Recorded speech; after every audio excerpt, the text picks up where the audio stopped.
কোনো দিকে পারবে না। আল্লাহ গো, তুমি আমাকে মাফ করে দাও। সারাটা জীবন অন্যায় কাজ করেছি, সারাটা জীবন নাফরমানি করেছি।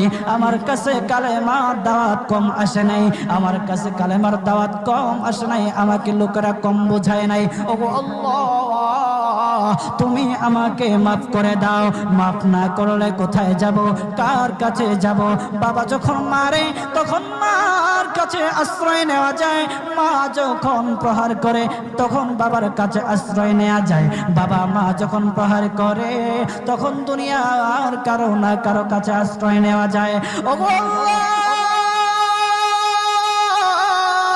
ওগো মালিক, তুমি যদি আমাকে মারো, তুমি যদি আমাকে আযাব দাও, ওগো আল্লাহ, কার কাছে যাব, কার কাছে গিয়া মাফ চাইবো? ওগো আল্লাহ, মেহেরবানি করে মাফ করে দাও। এইরকম কান্না করতেছে।